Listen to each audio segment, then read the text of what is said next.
नमस्कार. भावशेखर. आज आपला आजचा विषय पुन्हा एकदा टाटा कंपन्या. पुन्हा एकदा टाटा कंपन्या घ्यायचं कारण असं, की खरं सांगायचं म्हणजे रतन टाटा यांच्या निधनापासून या विषयावरती आपल्याकडे फार मोठ्या प्रमाणावरती चर्चा होतीये.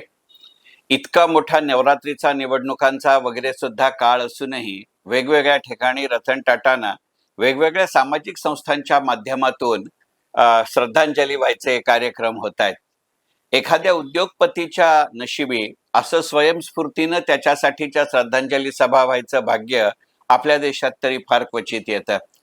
आणि मग साहजिकच अशा पद्धतीनं सामाजिक वातावरण रतन टाटांच्या बाजूनं ढवळून निघत असताना, खरं सांगायचं म्हणजे विचारमंथन करत असताना शेअर बाजारातल्या टाटा ग्रुपच्या कंपन्या आणि त्यांचे बाजारभाव याची चर्चा होणं अत्यंत साहजिक होतं.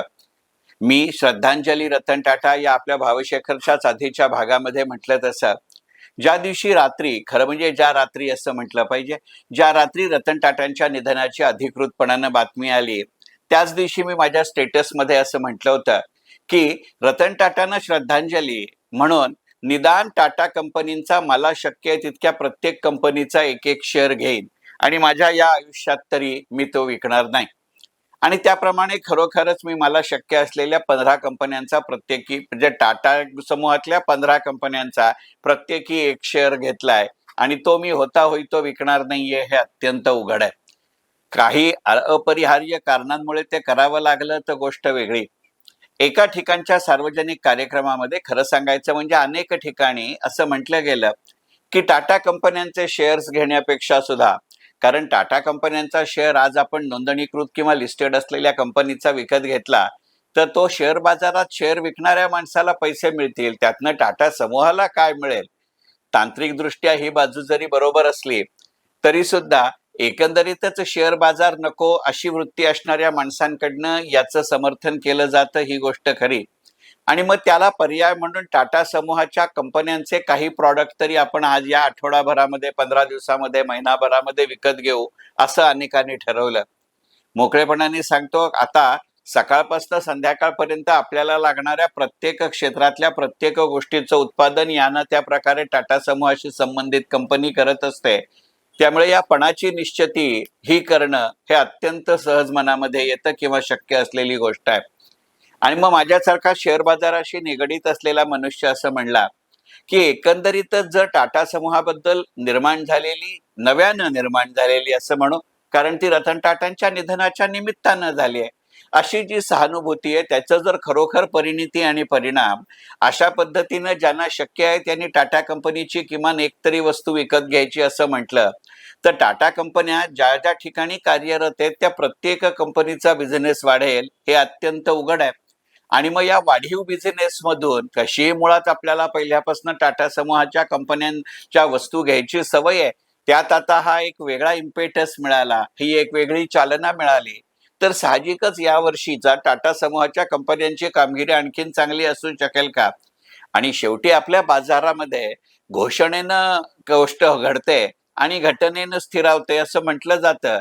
आणि म्हणून मग या काळामध्ये आपल्या शेअर बाजाराचे निर्देशांक कितीही मागे पुढे होत असले तरी सुद्धा टाटा कंपन्यांच्या शेअरचे बाजारभाव एकतर स्थिर तरी राहतील किंवा वाढतील अशी एक आशा, प्रसंगी भाबडी म्हणायला हरकत नाही, असाही विचार मनामध्ये आला. आणि म्हणून भावशेखरचा आजचा विषय टाटा कंपन्या पुन्हा एकदा. खरं सांगायचं म्हणजे अशा प्रकारची चर्चा आपण रतन टाटांचं निधन व्हायच्या आदल्याच दिवशी केली आहे. भावशेखरच्या त्या भागामध्ये बोलताना मी असं म्हणलं की अमेरिकेच्या अॅनालॉगनी टाटा समूहामध्ये जी 18,000 कोटी रुपयांची गुंतवणूक करायचं ठरवलंय आणि त्यातही ती सेमीकंडक्टर आणि इलेक्ट्रिक व्हेकल्स मध्ये येणार आहे, त्यामुळे Tata Motors, Tata Elxsi, Tata Power अशासारख्या कंपन्यांना चालना मिळेल हे अत्यंत उघड होतं. पण त्याच व्हिडिओच्या भागामध्ये मी अशाही टाटा कंपन्या दाखवल्या की ज्यांच्यामध्ये टाटा कंपन्यांचे शेअर्सचे बाजारभाव गेल्या काही वर्षामध्ये घसरलेले आहेत. पण जसं आपण त्या भागामध्ये टाटा कंपन्यांच्या घसरलेल्या शेअर बाजारातल्या कंपन्यांची यादी वाचली किंवा विचार केला, तसं एक वेगळा मेसेज काही प्रमाणात का होईना व्हॉट्सअपवर फिरतोय आणि तसाही या कंपन्यांचा विचार याच्या आधी मी माझ्या पेड ऑनलाईन इन्व्हेस्टमेंट ट्रेनिंग सेशनमध्ये घेतलाय आणि म्हणून तशा कंपन्यांचा विचार करायचा म्हणून आजचा भावशेखरचा विषय टाटा कंपन्या पुन्हा एकदा. कारण मी नेहमीच म्हणतो तसं की टाटा कंपनीचा कुठचाही शेअर असा आहे की त्या त्या क्षणाला त्या भावानं तो विकत घ्यावा.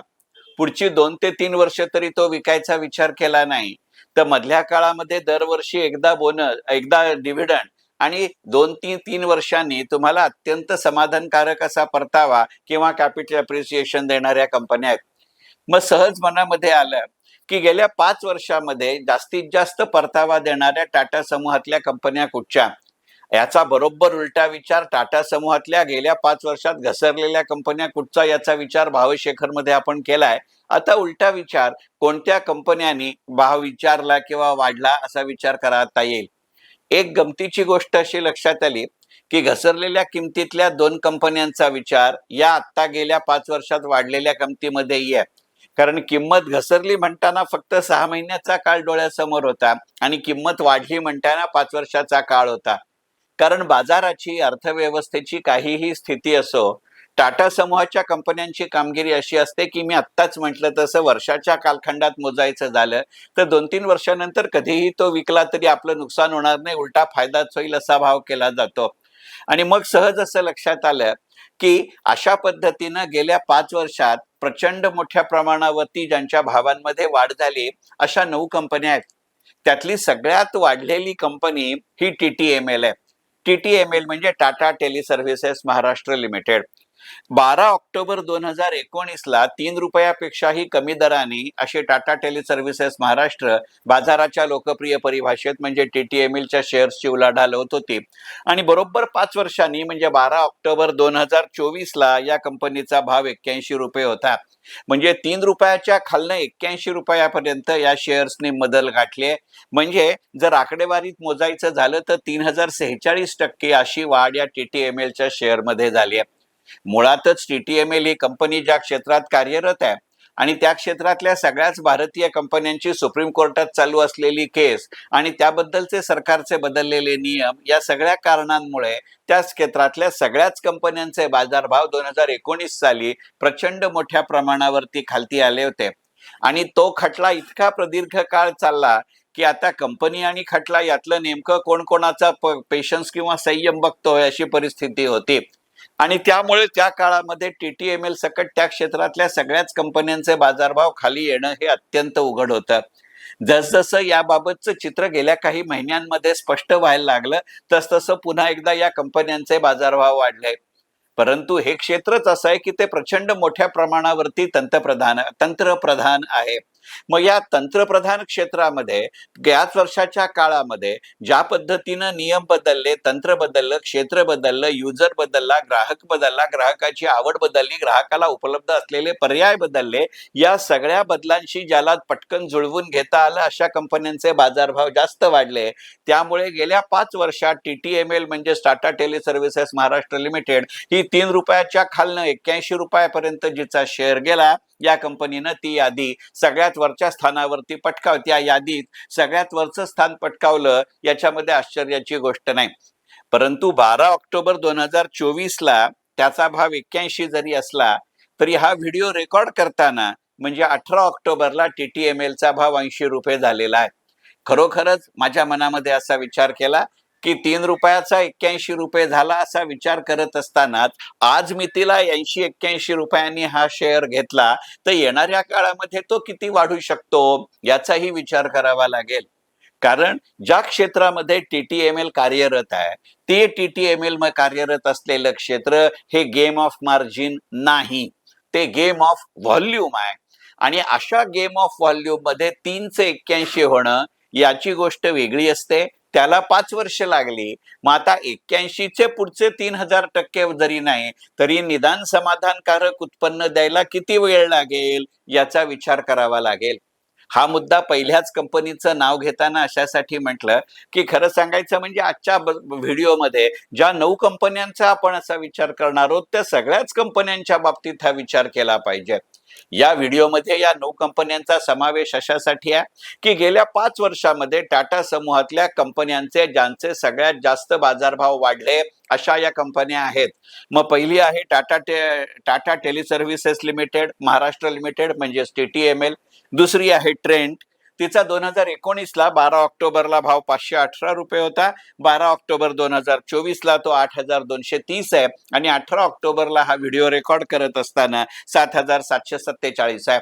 त्याच्यानंतर टाटा एलेक्सी 12 ऑक्टोबर 2019ला 725, 12 ऑक्टोबर 2024ला 7,670 आणि 18 ऑक्टोबरला 7,327. मग त्याच्यानंतर टाटा इन्व्हेस्टमेंट 12 ऑक्टोबर 2019ला 840, 12 ऑक्टोबर 2024ला 7,040 आणि 18 ऑक्टोबरला 6,820 असे त्याचे भाव आहेत. टाटा पॉवर 2019ला 61, 2024 12 ऑक्टोबरला 460 आणि आता 456. टाटा मोटर्स 2019ला 145, 12 ऑक्टोबर 2024ला 930, आता 914. TRF 12 ऑक्टोबर 2019ला 112, 12 ऑक्टोबर 2024ला 495 आणि आता 488. टाटा कम्युनिकेशन्स 12 ऑक्टोबर 2019ला 372, 12 ऑक्टोबर 2024ला 1962, आता 1857. इंडियन हॉटेल्स 12 ऑक्टोबर 2019ला 154, आता 12 ऑक्टोबर 2024ला 706 आणि आता 688. तुमच्या असं लक्षात येईल की यातला टाटा इन्व्हेस्टमेंट हा शेअर असा आहे की तो 2019 ते 2025 याच्यामध्ये 840 वरनं 7,040 असा 806% वाढलेला असला तरी पुढच्या आठवडाभरामध्ये तो 200 ते 250 रुपयांनी कमी झालाय. मुळात हा शेअर गमतीचा आहे. याच्या आधीच्या व्हिडिओमध्ये गेल्या काही आठवड्यांमध्ये ज्याचे बाजारभाव सगळ्यात जास्त कोसळले आहेत अशा टाटा समूहातल्या कंपनीमध्ये टाटा इन्व्हेस्टमेंटचा भरणा होता किंवा समावेश होता हे लक्षात घेतलं पाहिजे. म्हणजे गेल्या 5 वर्षाच्या निकषावरती ही कंपनी किंवा या 9 कंपन्या वाढलेल्या असल्या की सगळ्यात त्या 384 या कमी टक्क्यांनी वाढलेली इंडियन हॉटेल्स आणि सगळ्यात जास्त 3,046% वाढलेली TTML असा जर विचार करायचा झाला तर आपल्या असं लक्षात येईल की ते 5 वर्ष या निकषावरची जर भांडवल वृद्धी म्हटली तर यांची कामगिरी चांगली आहे असं नाही. पण म्हणून आज त्यांची गेल्या 5 वर्षामधली कामगिरी आत्ता चांगली वाटली म्हणून आत्ताच्या भावानं तो घ्यावा का हा कळीचा मुद्दा आहे. म्हणजे जसं म्युच्युअल फंड बाबत म्हटलं जातं की past performance is not a guarantee for the future, ते शेअर बाजारालाही विशेषतः या 9 कंपन्यांना किंवा अशा पद्धतीचा विचार करत असलेल्या कुठच्याही कंपन्यांना लागू पडतो का याचा विचार केला पाहिजे. मग जसं TTML मध्ये बदललेलं तंत्र असं गणित आहे तसंच टाटा इन्व्हेस्टमेंटमध्ये बदललेला बाजार असं गणित आहे का? ट्रेंटमध्ये 518 वरनं गेल्या 5 वर्षात तो 8,230 झाला. हा व्हिडिओ रेकॉर्ड करत असताना त्याची उलाढाल 7,750 ला होती. तरी सुद्धा आजच्या भावानं मी कदाचित ट्रेंड घ्यायला तयार होईल. कारण ट्रेंड ज्या क्षेत्रात कार्यरत आहे ते क्षेत्र महत्वाचं आहे. त्या क्षेत्रामध्ये FMCGच्या संबंधातनं टाटा समूह काही वेगळ्या पद्धतीची गणितं करतोय. त्यातही रतन टाटा यांच्या निधनानंतर नोएल टाटा यांनी टाटा ट्रस्टचे अध्यक्षपदाची धुरा स्वीकारली आहे आणि याच्या आधी टाटा समूहामध्ये कार्यरत असताना ट्रेंट आणि टायटन या दोन्ही कंपन्यांशी नोएल टाटांचा प्रदीर्घ काळ संबंध आणि सहवास राहिलेला आहे. असा विचार करताना साहजिकच जे क्षेत्र माहितीये, ज्या क्षेत्रात आपण प्रत्यक्ष काम केलंय तिथपासनं पुन्हा नवीन घटनेची सुरुवात करणं हे मानवी स्वभावाला धरून आहे. मुळात TTMLच्या तुलनेमध्ये ट्रेंटला त्याचं क्षेत्र जास्त अनुकूल आहे. नोएल टाटा त्याच्याशी वाकबगार आहेत. हे 2 महत्वाचे घटक आणि टाटांची तशीही कार्यरत असलेली कार्यशैली याचा फायदा त्याला होऊ शकतो याचा विचार केला पाहिजे. टाटा एलेक्सी ही त्याच गणितामध्ये येते. जसं या व्हिडिओच्या सुरुवातीला म्हटलं आणि भावशेखरच्या आधीच्या टाटा कंपन्या या भागामध्ये मी बोलताना म्हटलं की मुळातच अॅनालॉग एंटरप्राइजेस ही अमेरिकेची जी कंपनी ह्याच्यात भाग घेते ज्याच्या माध्यमातून सेमीकंडक्टर आणि इलेक्ट्रिक व्हेकल या क्षेत्रामध्ये टाटा समूहाबरोबर ती कार्यरत होणार आहे आणि त्यासाठी 18,000 कोटी रुपयाची गुंतवणूक करणार आहे. यातला एक महत्वाचा फायदा होणारी कंपनी ही टाटा एलेक्सी असू शकते याचा विचार करावा लागेल. पण टाटा इन्व्हेस्टमेंट मात्र गेल्या 5 वर्षामध्ये 800% वाढलेली असली आणि ती 840 वरनं 7040 वर येत असली आणि आज मी तिला त्याची उलाढाल 6820 रुपयांनी होत असली, तरी मी मोकळेपणाने सांगतो की या 9 कंपन्यातली एखादी कंपनी जर मागे ठेवायची वेळ आली तर माझ्याकरता तरी ती टाटा इन्व्हेस्टमेंट असेल. कारण मुळात हा शेअर तुमचा आणि माझा पेशन्स पाहतो, असा त्याच्या कंपनीचा, या कंपनीच्या शेअर्सच्या बाजारभावांबाबत त्याची शेअर बाजारात लिस्टिंग किंवा नोंदणी झाल्यापासूनचा अनुभव आहे. आणि तसंही इतर अनेक घटक शेअर बाजारामध्ये आपली संयमाची परीक्षा घेत असताना त्याच्यामध्ये आणखीन एका नवा घटकाचा आणि कंपनीचा आणि त्यातही इतर चांगले पर्याय उपलब्ध असताना कशालाच परीक्षा पहा असा विचार माझ्या मनामध्ये आल्याशिवाय राहणार नाही, ही गोष्ट नक्की. टाटा पॉवर हे क्षेत्र मात्र आज मितीला तो 61 वरनं 460 रुपयाला झालेला असला आणि सध्या त्याची उलाढाल 456 457च्या भावानी होत असली तरी TTML घेईन की नाही मला माहिती नाही, पण जसं मी मगाशी टाटा इन्व्हेस्टमेंट घेईन की नाही मला माहिती नाही, खरं म्हणजे घेणार नाही, पण TTML काही प्रमाणामध्ये घेता येईल, निदान त्याच्यामध्ये पोझिशन ट्रेडिंग करता येईल. दीर्घकालीन गुंतवणुकीसाठी ट्रेंट आणि टाटा पॉवर याचा विचार मी जरूर करेन. तशीच परिस्थिती टाटा मोटर्स मध्ये असू शकते, TRF मध्ये असू शकते, टाटा कम्युनिकेशन्स मध्ये असू शकते आणि इंडियन हॉटेल्स मध्ये होऊ शकते. व्हिडिओतला शेवटचा मुद्दा हे घ्यायचं कारण अशासाठी की एक गोष्ट लक्षात घ्यावी लागते. एखाद्या समूहावरती आपला कितीही विश्वास असला, तात्कालिक घटना म्हणून त्याच्याबद्दलच्या आपल्या भावना कितीही सकारात्मक असल्या, दीर्घकालीन गुंतवणूक म्हणून त्याच्याकडे इतके वर्ष आपण कितीही वेळा विश्वासार्हता म्हणून पाहिलेली असली तरी शेवटी शेअर बाजारामध्ये नव्यानं गुंतवणूक करताना, नव्यानं म्हणजे त्याची आत्ताच्या भावामध्ये खरेदी करत असताना, अशानं मी नव्यानं म्हणतोय, अशा वेळेला एक मुद्दा लक्षात घ्यावा लागतो की आज मितीला ज्या भावानं मला शेअर मिळतील त्या भावानं मी आत्ता शेअर खरेदी करणं योग्य आहे का, आणि अशी खरेदी जर मी आजच्या भावानी करणार असेल तर त्याच्याकरता माझी भूमिका काय आहे, मी किती काळ त्याच्याकरता थांबायला तयार आहे, त्यातनं माझी नेमकी अपेक्षा काय आहे, भांडवल वृद्धीची अपेक्षा आहे का, भांडवल वृद्धीची अपेक्षा आहे का नियमित लाभांशाची अपेक्षा आहे. कारण या 2 घटकांवरती त्याचं मार्केट अप्रिसिएशन आणि त्याच्या मार्केटमधल्या मुवमेंट ठरत असतात. जी कंपनी वारंवार डिव्हिडंड देते ती निदान कम डिव्हिडंड एक्स डिव्हिडंड अशा पद्धतीनं खेळण्याची संधी देते. काही क्षेत्रच अशी असतात की ती प्रदीर्घ काळ एका विशिष्ट टप्प्यामध्ये राहतात आणि मग एखाद्या त्या टप्प्याची यशस्वी पूर्तता कंपनी म्हणून, तंत्रज्ञान म्हणून, त्याचा माल म्हणून होतं, त्यावेळेला त्याचे बाजारभाव वरच्या पातळीवरती जातात. फास्ट मुव्हिंग कन्झ्युमर गुड सारखं क्षेत्र हे पूर्णपणाने ग्राहकांच्या आवडीनिवडीवरती अवलंबून असतं. अलीकडच्या ऑनलाईन मार्केटिंगच्या काळामध्ये ज्यांना या कलाशी जुळवून घेता येतं अशा कंपन्या चालतात. इथे ट्रेंट आणि टाटा कन्झ्युमर इतरांपेक्षा सरस ठरतात का याचा विचार करावा लागतो. हॉस्पिटॅलिटी सारखी इंडियन हॉटेल मधली कंपनी, जे माझे paid online investment training sessions attend करतात ते ह्या माझ्या मताशी सहमत होतील की इंडियन हॉटेल्स किंवा ताजमहाल हॉटेल ही कंपनी मी 2019 सालच्या आधीपासून 2018 सालपासून सांगतोय, त्यावेळेला याचा भाव जमतेम 100 रुपयाच्याही खालती होता. तेव्हापासून या शेअर्सची मी रेकमेंडेशन करतोय.